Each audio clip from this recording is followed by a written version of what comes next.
Okay, umchunu bevele phambi kwenkantolo izolo.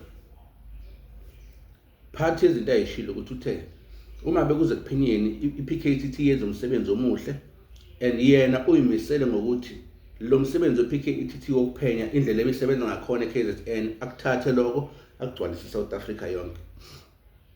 Njengoba mina ngihleli lana ke ngihleli la ngiyibuza ukuthi njengoba iPKTT yancishiswa from ama-members awu-110 noma 120 yaya kuma-members awu-68, umchunu kusho ukuthi ngaleso senzo iyona ndlela yayenza yini leyo ukuthi iPKTT isabalalele eSouth Africa yonke ukuze ikwazi ukutheklisha iy'nkinga ey'bhekene nobugebengu eSouth Africa yonke ngokuthi anciphise ama-members into half.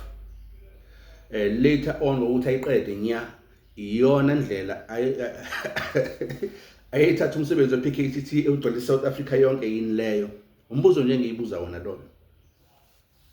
Ubuziwe-ke ngoba uthe yena unuka umkhwanazi futhi ugqoka umkhwanazi kusuka mhla ka-6 July akaze anikezwe ithuba lokuthi yena ayikhulumele uhlangothi lwakhe. Base bemnikeza-ke ithuba lokuthi ayikhulumele uhlangothi lwakhe-ke maqondana nezizathu ezenza ukuthi aqede ngePKTT. Unkantile-ke wankanta uthe meqeda unkanta kwathi incwadi yakhe yabekwa la kwathiwa versus into oyishilo nencwadi wayibhala akufani ngoba encwadini wona wayibhala uthi iPKTT is no longer required. Number 2, it does no longer add value, therefore it must be disabled immediately. Wawusho ukuthini kanti lapho? Yini indaba lezinto oyibalayo njengamanje la encwadini zingekho uma kanti izinto oyibalayo wena ukuthi kwakwama-consent esizwe sonke sase-South Africa njengoba uyibala zonke njengamanje why encwadini ungazibhalanga ukuthi izizathu ezenza iPKTT yilezi nalezi njengoba usuyibalile kodwa la encwadini ibonakala ngokuthi wona ukuthi iPKTT ayi-add value futhi ayisadingakali ayivalwe manje immediately phela usho ukuthi manje kusukela manje ayivalwe basically. Mind you ukuthi uthe iPKTT benza umsebenzi omuhle futhi ufuna ukuduplicate noma ufuna ukwandisa indlela iPKTT esebenza ngakhona ukuze ikwazi ukutheklisha eSouth Africa yonke ukukhombata ubugebengu. Kodwa la uthi ayinasidingo futhi ayi-add value. Incwadi yakhe isho njalo kodwa amazwi akhe asho enye into. Okuwukuthi inkinga yamanga bafowethu. Yabona amanga uwazi kwa defender. Abantu abayeka amanga bafowethu. Kuyashaqisa nje ukubona umholi okuleliyazi ngeliphezulu ngawe executive eqamba amanga ngalolu hlobo.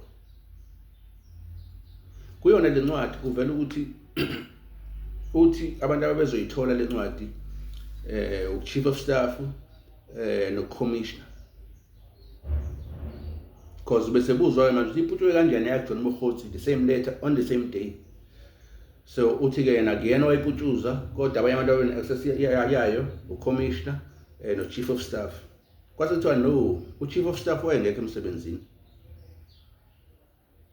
Wazwa bona kwimedia ukuthi iPKTT iyavalwa ngakusasa incwadi kade iphumile. Le ncwadi ukhuluma ngayo wena akayithola ngayo wayengekho emsebenzini futhi wayezobuya mhla ka-14 wathi hayi kwakukhona umuntu oyibambile owayibamba commissioner incwadi yafinyelela kulowo muntu. Wathi usithathe kanjani isinqumo sokuthi lowo muntu oyibamba commissioner ukuthi akathathe isinqumo sokuthi kusukela manje iPKTT ayivale kodwa umuntu okuyena omangamele leso sikhundla engekho.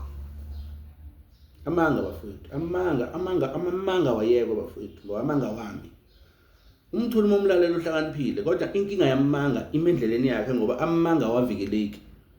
Mase kuvela iqiniso amanga ayahluleka ukuma lapho. Amanga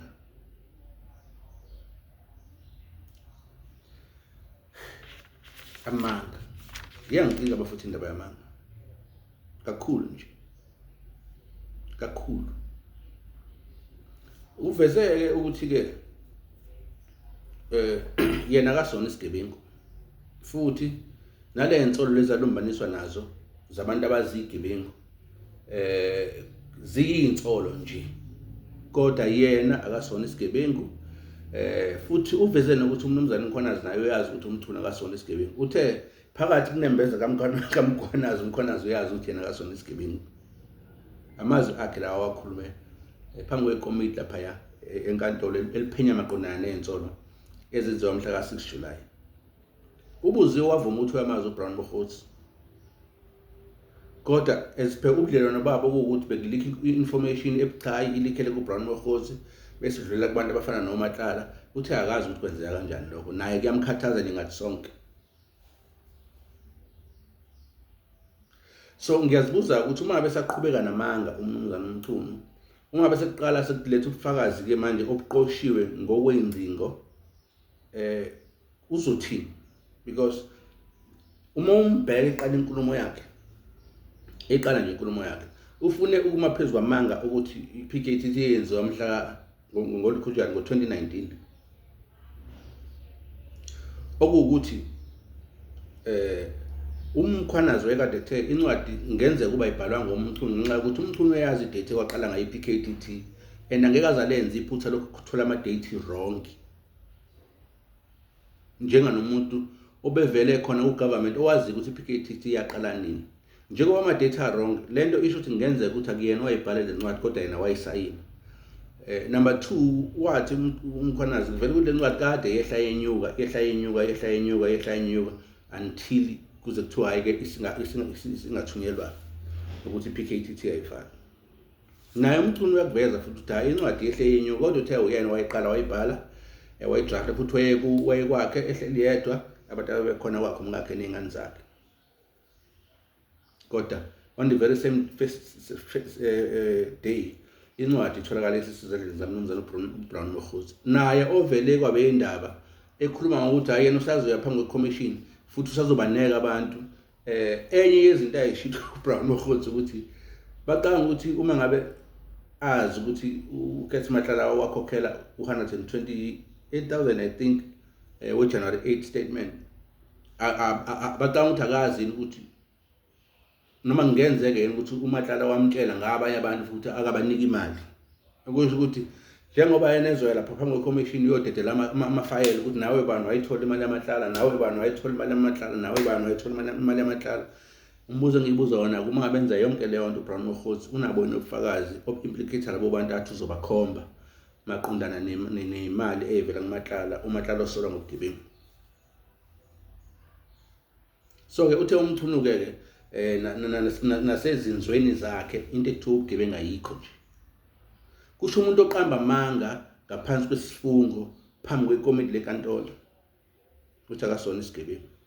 Kusho ukuthi kahle inkinga yamanga akayibali njenganenye yezinto ezwrong. Inkinga yamanga phansi kwesifungo akayibali njengezinye izinto ezwrong nokungathembeki. Enye inkinga ekhona bafowethu ile nkinga le ngiye ngiyibone nasemasontweni le nkinga le.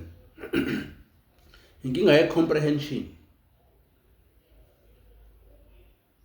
Inkinga ye-comprehension.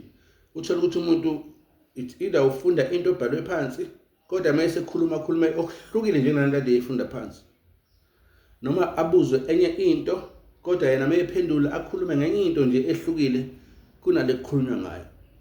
Inkinga ye-comprehension okungenzeka futhi ukuthi ama-tactics nje okumosha isikhathi,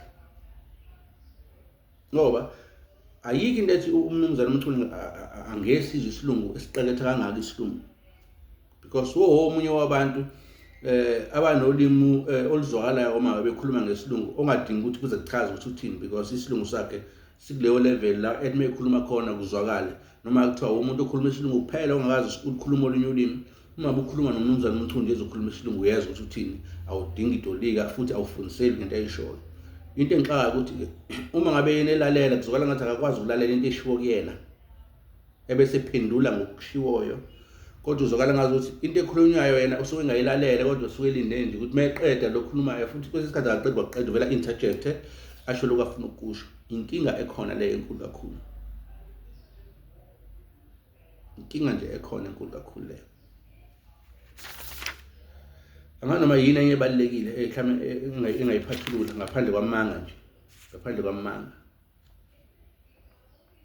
angiyivalela kwamanje nje ukuthi into engisayibonile nje lapha ehlakeni ngambuzo ngomthuni ngibuza amanga njengoba kade kwenzeka umnumzana uSibika no1 abeyosho badudine ngamanga, and iSouth Africa ingenza kangcono kunokuba nabantu abanamanga ngalo la hlobo kwi-position ephezulu. Angibonge, sobonana ngomsombuluko.